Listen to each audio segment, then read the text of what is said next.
आप देख रहे हैं नेक्स्ट 9 पॉलिटिकल बाइट। मैं हूं आपके साथ दीपक गुप्ता।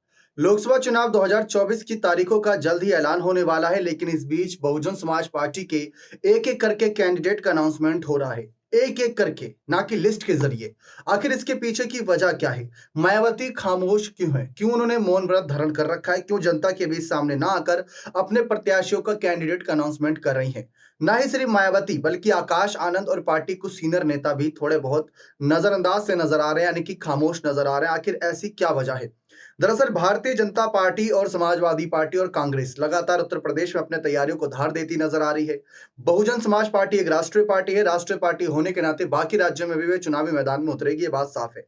लेकिन लोकसभा चुनाव 2024 के नजरिए से अगर देखा जाए तो बहुजन समाज पार्टी काफी अहम हो जाती है, क्योंकि जब वो अपना तीसरा कैंडिडेट किसी सीट पर उतारेगी, जब इंडिया वर्सेस एनडीए की जंग में मायावती का कोई प्रत्याशी होगा, तो वहां पर जरूर वह समीकरण को बिगाड़ेंगी। ऐसे में बिगड़ते समीकरण की वजह से मायावती पर कई आरोप प्रत्यारोप भी लगाए जाएंगे। पिछली बार मायावती की बहुजन समाज पार्टी समाजवादी पार्टी के साथ और साथ ही साथ आरएलडी के साथ गठबंधन में थी, जो कि तीसरा मोर्चा के तौर पर उत्तर प्रदेश में नहीं था बल्कि एक विकल्प के तौर पर था। महागठबंधन जो हुआ था उसका काफी असर भी देखने को मिला था। काफी मुस्लिम, दलित और अन्य समाज के मतदाताओं ने खुलकर महागठबंधन का समर्थन किया था। लेकिन इस बार मायावती खामोशी कई सवाल खड़े कर रही है। क्या ये किसी तूफान से पहले की शांति है, या फिर सचमुच ये शांति ऐसी बरकरार रहेगी? दरअसल ये पहली मौका नहीं है।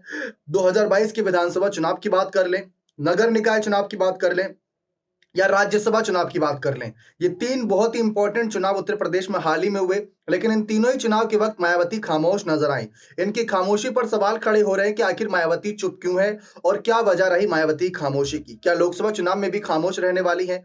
विपक्ष तो कहता है कि ईडी सीबीआई के डर की वजह से मायावती खामोश है, इसी वजह से अपने कुछ पार्टी के सीनियर नेताओं को आगे करके ये खुद पीछे हो गई है। ना ही सोशल मीडिया पर और ना ही जनता के बीच जनसभा करके कोई बड़ा संबोधन दे रही है।